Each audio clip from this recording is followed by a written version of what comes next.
Friends, എല്ലാവർക്കും online ക്ലാസ്സിലേക്ക് സ്വാഗതം. ഇന്ന് നമ്മൾ ഡിസ്കസ് ചെയ്യുന്നത് നാളത്തെ 6ാം ക്ലാസ്സിൻ്റെ ഇംഗ്ലീഷ് എക്സാമിൻ്റെ ഒരു പ്രീവിയസ് ഇയർ ക്വസ്റ്റ്യൻ പേപ്പറാണ്. ഇതിനു മുമ്പ് ഒരുപാട് വീഡിയോസ് നമ്മൾ അപ്ലോഡ് ചെയ്തിട്ടുണ്ട്. ക്ലാസ് 6 ആനുവൽ എക്സാമുമായി ബന്ധപ്പെട്ട് ഏകദേശം 80 വീഡിയോസോളം ഈ ഓൺലൈൻ ക്ലാസ് എന്ന ഈ ചാനലിൽ അപ്ലോഡ് ചെയ്തിട്ടുണ്ട്. അതിൻ്റെ പ്ലേ ലിസ്റ്റിൻ്റെ ലിങ്ക് താഴെ കൊടുക്കാം. ഇംഗ്ലീഷിൻ്റെ ഒരുപാട് വീഡിയോസ് ഉണ്ട്, അപ്പോൾ നിങ്ങളത് ചെക്ക് ചെയ്ത് കാണാൻ ശ്രമിക്കുക. നിങ്ങൾക്ക് ഒരുപാട് ഉപകാരപ്പെടും. ഓക്കെ, അതേപോലെ തന്നെ നിങ്ങളുടെ 6ാം ക്ലാസ്സിലെ ഏറ്റവും ബെസ്റ്റ് ആരാന്ന് കമൻറ്റ് ചെയ്യുക. ബെസ്റ്റിക്ക് ഒന്ന് ഷെയർ ചെയ്ത് കൊടുക്കുക. ഓക്കെ, അപ്പോൾ നമുക്ക് ആദ്യത്തെ ആക്ടിവിറ്റി നോക്കാം. പരീക്ഷാ സമയം എത്രയാണെന്നറിയാൽ 2 മണിക്കൂറാണ്. അതിൽ 15 മിനിറ്റ് നിങ്ങൾക്ക് കൂൾ ഓഫ് ടൈമാണ്. ഈ സമയം നിങ്ങൾക്ക് ക്വസ്റ്റ്യൻസ് വായിക്കാനൊക്കെ നോക്കാം. വളരെ സിമ്പിളായിട്ടുള്ള ക്വസ്റ്റ്യൻ പേപ്പർ ആയിരിക്കും. അതുകൊണ്ട് എല്ലാവർക്കും A+ തന്നെ കിട്ടട്ടെ എന്ന് ആശംസിച്ചുകൊണ്ട് നമുക്ക് ഫസ്റ്റത്തെ ആക്ടിവിറ്റി നോക്കാം. രാജ took the sandal, shook the sandalwood tree. രാജ ആ ചന്ദനമരം പിടിച്ചു കുലുക്കി. There was a heavy shower. Grandfather and Raja were soaked. അവർ രണ്ടും നനഞ്ഞു കുളിച്ചു. Grandfather was angry and ran after him to beat.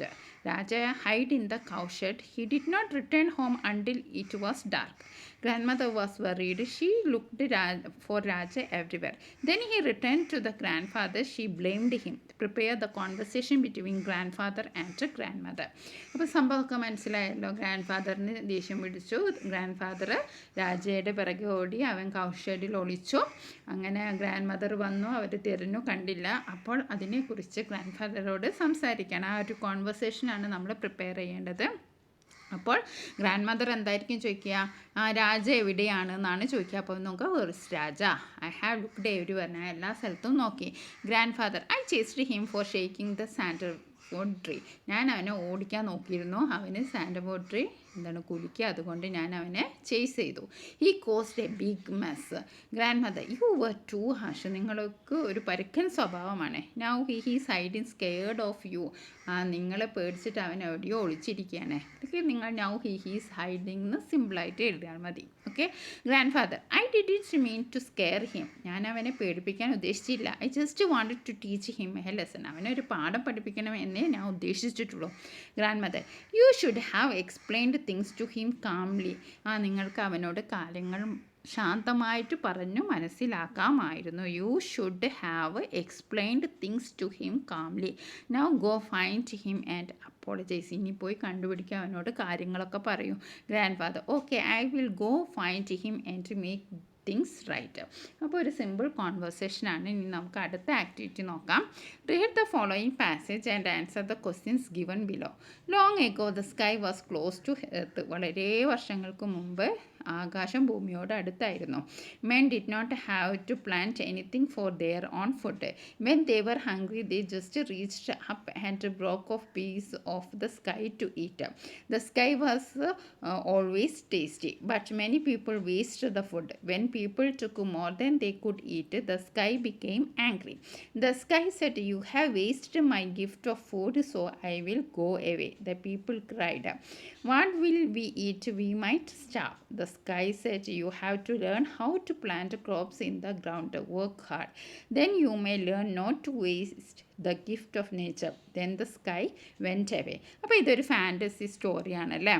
പണ്ട് വർഷങ്ങൾക്ക് വളരെ മുമ്പ് ഭൂമിയും ആകാശവും വളരെ അടുത്തായിരുന്നു. ആൾക്കാർ ഭക്ഷണമൊന്നും പാകം ചെയ്യുമായിരുന്നില്ല. അവർ ഭക്ഷണത്തിന് വിശന്നപ്പോൾ വെൻ ദേ വെയർ ഹംഗ്രി അവരെന്താ ചെയ്തിരുന്നത്? Reached up. അവർ മേലോക്ക് പോയിട്ട് broke off piece of sky to eat. ആകാശത്തിൻ്റെ ഒരു കഷ്ണം എടുത്ത് തിന്നുകയായിരുന്നു. വെരി ടേസ്റ്റി ആയിരുന്നു. അങ്ങനെ കുറേ ആൾക്കാർ വേസ്റ്റ് ആക്കി food.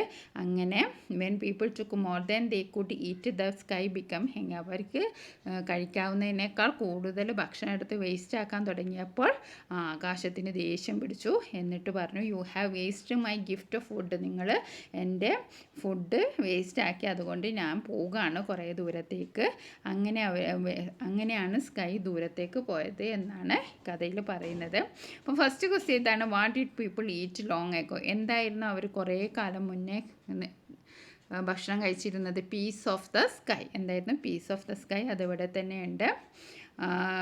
broke off a piece of the sky to eat. Why was the sky angry? എന്തുകൊണ്ടാണ് ആംഗ്രി ആയത്? When people took more than they could eat, the sky became angry. What message do you get from the story? നിങ്ങൾക്ക് എന്താണ് ഇതിൽ നിന്ന് മനസ്സിലാകുന്നത്? To appreciate and not waste the gift of nature. Give suitable title to the story. ഒരു നല്ല title കൊടുക്കാം, the skies gift, അങ്ങനെ കൊടുക്കാം നമുക്ക്. ഇനി അടുത്തതൊരു പിക്ചർ ഡിസ്ക്രിപ്ഷൻ ആണ്. പിക്ചർ ഡിസ്ക്രൈബ് ചെയ്യാനാണ് ഇവിടെ തന്നിരിക്കുന്നത്. Look at the picture given below. This is a courtyard of Bashir. ബഷീറിൻ്റെ മുറ്റമാണിത്. Bashir and wife are there. Write a description of this picture. Okay. Bashir and his wife are sitting in the courtyard of their home. Bashir is sitting with his wife under a mangosteen tree. Their children are playing at their feet. The wife is standing near Bashir looking happy. Pets are roaming. Pets അവിടെ ഇങ്ങനെ ചുറ്റുന്നുണ്ട്. Around dum, അവർക്ക് അവരുടെ ചുറ്റും ഇങ്ങനെ pets ഉണ്ട്. Birds are flying above, adding to the serene atmosphere. A goat is grazing peacefully near the tree. ഒരു ആട് അവിടെ മേന് നടക്കുന്നുണ്ട്. അത്രയും കാര്യങ്ങളാണ് ആ പിക്ചറിലുള്ളത്. അതാണ് നമ്മൾ ഡിസ്ക്രൈബ് ചെയ്തത്. ഇനി അടുത്ത read the following poem and answer the questions given below. എന്താണ് പോയം ഒന്ന് വായിച്ചു നോക്കാം. If a tree could talk what would it say? ഇപ്പോൾ ഒരു മരത്തിന് സംസാരിക്കാൻ കഴിയുമായിരുന്നെങ്കിൽ എന്തായിരിക്കും അത് സംസാരിക്കുക? Don't cut me down, just walk away. എന്നെ മുറിക്കരുത്, നിങ്ങൾ വേഗം പൊക്കോളൂ എന്ന് പറയല്ലേ. If a river could talk what would it say? ഇനി നദി സംസാരിക്കുമെങ്കിൽ എന്തു പറയുമായിരുന്നു? Don't throw waste, throw it away. എന്നിലേക്ക് വേസ്റ്റ് ഒന്നും എറിയില്ല, നിങ്ങളത് വേറെ എവിടെയെങ്കിലും എറിഞ്ഞോളൂ. If the air could talk what would it say? എയറിന്, ആകാശത്തിന്, വായുവിന് സംസാരിക്കാൻ കഴിയുമെങ്കിൽ എന്ത് പറയുന്നത്? The factories must learn to keep smoke away. If the animals could talk what would they say? Help us to live, we wish to stay. If the earth could talk what would it say? Protect me, making every day earth day. അപ്പോൾ ഓരോ ഭൂമിയിലെ ജീവജാലങ്ങളും അതേപോലെ ട്രീസും റിവറും ഒക്കെ സംസാരിക്കാൻ തുടങ്ങിയെങ്കിൽ എന്താണ് സംസാരിക്കുക എന്നതാണ് ഇതിൻ്റെ ഒരു തീം. നമുക്ക് how does the man Ham the nature? എങ്ങനെയൊക്കെയാണ് മനുഷ്യൻ പ്രകൃതിയെ ഹാം ചെയ്യുന്നത്? ഹാം ചെയ്യാന്ന് വെച്ചിട്ടുണ്ടെങ്കിൽ ഉപദ്രവിക്കുന്നത്. എങ്ങനെയൊക്കെയാണ്? Cutting trees, polluting rivers, releasing smoke to the air, ഹാമിങ് ആനിമൽസ്. ഇതൊക്കെ നമുക്ക് എഴുതാം. Next find out the rhyming words in the poem. അത് നമുക്ക് ഇവിടെ എവേ, സേ എവേ എന്ന് എഴുതാം. ഓക്കെ, സ്റ്റേ ഡേ എന്നും എഴുതാം. ഓക്കെ, എന്തൊക്കെ എഴുതാം? Away, say, stay, away. ഇനി അടുത്തത് നമുക്ക് in the poem the earth say protect me, making every day earth day, prepare A poster for the earth day. അപ്പോൾ നമുക്ക് എർത്ത് ഡേക്ക് പോസ്റ്റർ ഉണ്ടാക്കണം. അപ്പോൾ അതിന് നമുക്ക് പോസ്റ്റർ ഉണ്ടാക്കാൻ നിങ്ങൾക്ക് എല്ലാവർക്കും അറിയല്ലേ. നമ്മളൊരു ഔട്ട്ലൈൻ വരയ്ക്കണം. പിന്നെ നമുക്ക് ട്രീസൊക്കെ എർത്താണല്ലോ, അപ്പോൾ നമുക്ക് ട്രീസൊക്കെ വരയ്ക്കാം. അതിന് നമുക്ക് ഗ്രീൻ കളറൊക്കെ കൊടുക്കാം. പിന്നെ നമ്മൾ പോസ്റ്റർ ഉണ്ടാക്കുമ്പോൾ നിങ്ങൾ ശ്രദ്ധിക്കേണ്ടത് അനുയോജ്യമായിട്ടുള്ള പിക്ചേഴ്സ്. അത് എർത്ത് പറയുമ്പോൾ നമുക്ക് സ്കൈയൊക്കെ വരയ്ക്കാം, അങ്ങനെ നമുക്ക് മനോഹരമാക്കാം. പിന്നെ നമ്മൾ എന്തായാലും ഒരു മെസ്സേജ് അവിടെ എഴുതണം. Okay, protect our planet. അത് നമുക്ക് ഇവിടെ ഇങ്ങനെ എഴുതാം, പ്രൊട്ടക്റ്റ് അവർ പ്ലാനറ്റ്, അല്ലെങ്കിൽ പ്രൊട്ടക്റ്റ് അവർ പ്ലാനറ്റ്, അങ്ങനെ എഴുതാം. അല്ലെങ്കിൽ എന്താണ്, plant trees, keep rivers clean, അങ്ങനെ ഏതെങ്കിലും ഒരു message, reduce pollution, protect animals എന്നൊക്കെ നമുക്ക് എഴുതാം. ഇനി അടുത്ത ആക്ടിവിറ്റി 5 ഒരു സ്പീച്ചാണ്. ഓക്കെ, നോക്കാം. Do you remember Radha, Ranjith and Aman? നിങ്ങൾക്ക് എല്ലാവർക്കും അറിയാമല്ലോ രാധയെയും രഞ്ജിത്തിനെയും അമനെയും ഒക്കെ നിങ്ങൾക്കറിയാം. ആ സ്റ്റോറി വളരെ നല്ലൊരു സ്റ്റോറിയാണല്ലേ. രാധയുടെ ബ്രേവറി അറിയുന്ന, രാധയുടെ ആ ധൈര്യം എടുത്തു പറയുന്നൊരു സ്റ്റോറിയാണല്ലേ. Radha saved Aman from the water. All the people gathered there congratulate Radha. Ranjit told him about Radha's brave act in their club. They decided to honor Radha and organized a function to facilitate her. Write a speech of the secretary of the club congratulating Radha. അപ്പോൾ രാധയെ congratulate ചെയ്യാണ്. അപ്പോൾ ക്ലബിലെ secretary ഒരു speech നടത്തുകയാണ്, അവളെ ആദരിക്കുകയാണ്. അപ്പോൾ ഒരു simple സ്പീച്ചാണ് ഇവിടെ കൊടുത്തിരിക്കുന്നത്. Dear friends, we are here today to honour Radha for her bravery. നമ്മൾ എന്തിനാണ് ഇവിടെ ഒത്തുകൂടിയിരിക്കുന്നത്? രാധയെ ആദരിക്കാനാണ്. We are here today to honour Radha for her bravery.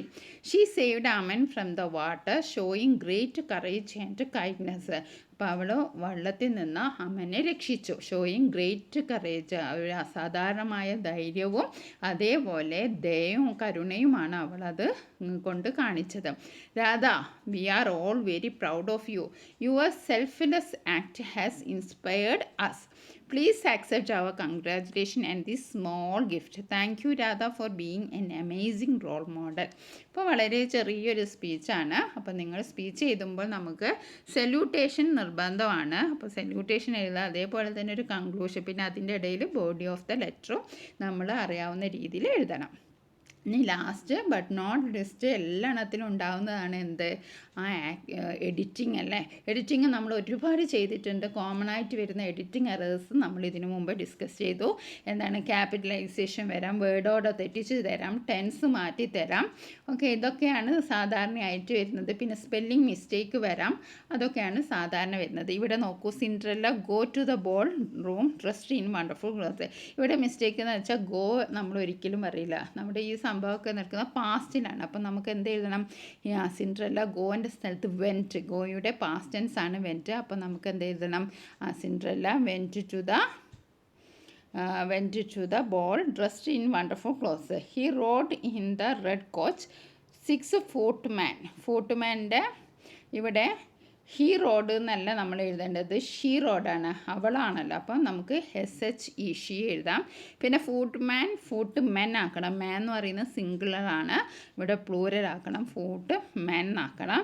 പിന്നെ waited on her in the border she look like an princess എന്നൊന്നും വേണ്ട. An നമ്മൾ ഉപയോഗിക്കുക എങ്ങനെയാണ്, AEIOU അല്ലേ, വോവൽസ് വന്നാലാണ് ആൻ ഉപയോഗിക്കുക. അപ്പോൾ ജസ്റ്റ് ഇവിടെ എന്ന് മാത്രം മതി. ഓക്കെ, എന്ന് മാത്രം മതി, ഏനൊന്നും വേണ്ട. Okay, nothing was then heard but A confused how beautiful she is. അപ്പോൾ നമ്മൾ ഒരുപാട് ക്വസ്റ്റ്യൻ പേപ്പർ നമ്മൾ അപ്ലോഡ് ചെയ്തിട്ടുണ്ട്. അതിൻ്റെ ലിങ്ക് ഡിസ്ക്രിപ്ഷൻ ബോക്സിൽ കൊടുക്കുക. നിങ്ങൾക്ക് വീഡിയോ ഇഷ്ടപ്പെട്ടെങ്കിൽ തീർച്ചയായും ലൈക്ക് ചെയ്യാനും, നിങ്ങൾ ആദ്യമായിട്ടാണ് എൻ്റെ ഈ വീഡിയോ കാണുന്നതെങ്കിൽ ഒന്ന് സബ്സ്ക്രൈബ് ചെയ്ത് സപ്പോർട്ട് ചെയ്യാനും മറക്കരുത്. Okay, all the best dears.